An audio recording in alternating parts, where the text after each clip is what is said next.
this video, I'm going to talk about turning text to outlines in InDesign and how to use them as a picture frame. So you can get this effect here, where I have a picture inside my letters. So to start that, I've got my text here.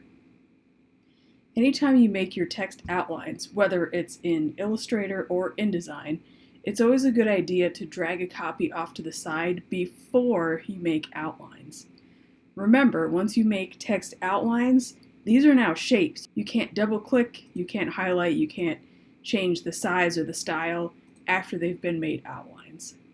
Over here is my copy, so to show you how I did that quickly, I just selected all the text that I'm going to make outlines. I held down my Option key, I'm on a Mac, on a PC that would be Alt. So I'm just going to Option drag a copy of these over and just put them off to the side of my page, or if you're an Illustrator, artboard. So now I have my two text boxes. They're still live type. I can still double click and it'll go into the type editing mode. To make them outlines though, I want to select the boxes. So I'm concerned about the objects and not the content right now. So if you are inside a text box, whether you have something highlighted or your cursor is just in there, you'll notice that the Create Outlines option is grayed out. And that's because you can't create outlines of content, only of the object. So I'm going to select my two text boxes, and then I'll do Type Create Outlines.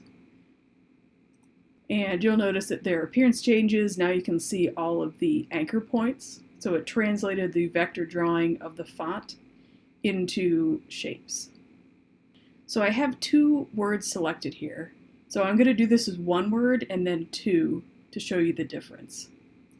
If I had done this all in one text box, this would be a different scenario. However, if you had another piece of text like this and you wanted one picture sort of mapped behind all of that text, this one would be best suited in a different text box.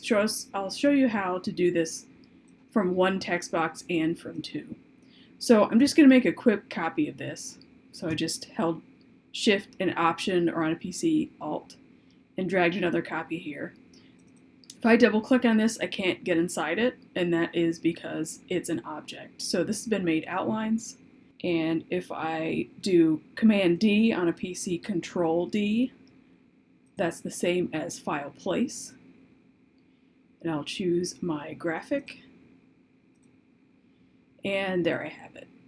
The graphic is going to come in pretty large usually. So if you click on it, it's going to look like you can't see the edges, those brown edges of your content. So I chose this image because it's quite large. And if I keep zooming out, now I can see that huge brown border. So this is a very large photo. So I'm going to hold Shift and drag from the corners to make that smaller so I can actually see some detail. And then I'll do a Command 0 or a PC Control 0 so I can see my whole page. And I can bump this around with my arrow keys. And if I hold the Shift key, it'll sort of bump it by 10 pixels instead of 1 pixel at a time.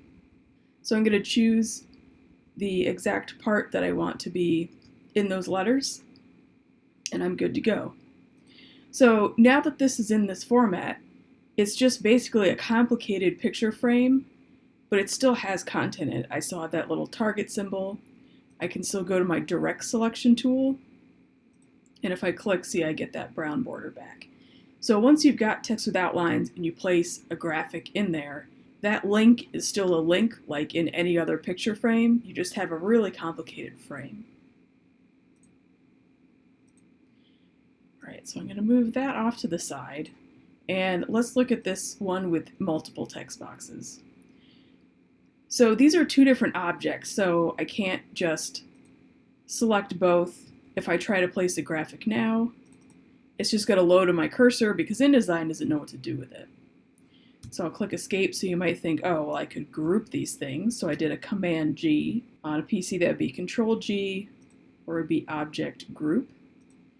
And if now I do a File Place, choose the picture, I get the same result. So this happens because these are two different objects and you can't place one picture in two different picture frames at the same time. So I'm going to ungroup that. This text is made outlines, and in order to get this to be one shape, I need to use my Pathfinder tool. Notice though, if Properties is not giving you the Pathfinder tool, it's probably not going to do much. So I can go to Window and go to Object and Layout and choose Pathfinder. What I want to do is combine these. So if I click Combine, and then that's still selected, so I'll do Command D. And there you see you've got our picture behind there. So this is one instance where the Properties panel doesn't exactly have everything right. In most circumstances, it's very accurate to what you have selected, the type of object that is, and the possibilities for what you can do with it. So I'll adjust that picture down. I'm just using my arrows once I've got the content selected with that brown border. And there I've got my result. If you run into a situation where a font isn't turning to outlines easily, then there's a couple of extra steps. So this seems to happen with some fonts and not all, and it's probably just due to the way that they were drawn or exported originally. So just in case you run into that, I brought over another text box. I'm going to make it outlines. So Shift-Command-O on a Mac, Shift-Control-O on a PC, and type Create Outlines from a menu. So if you're having trouble getting a photo in those words and you are sure you've done all the previous steps correctly, you can click this Release Compound Path button under Quick Actions. You can also get to that through Object, Paths, and then Release Compound Path. So I'll click it here since I have the menu open. And you'll notice that all the counters, which are these spaces that are contained in the letters, also go white. So we just have to repair that quick, and then we'll be good to go.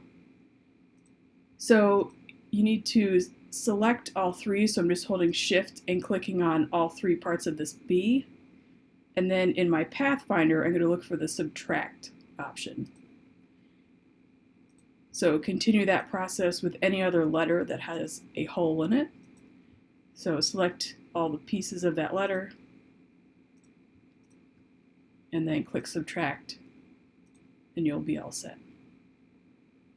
So once you release that compound path, these letters are all separate shapes, so you need to select them all, and in your Pathfinder use the Add option for them to be all considered like one path.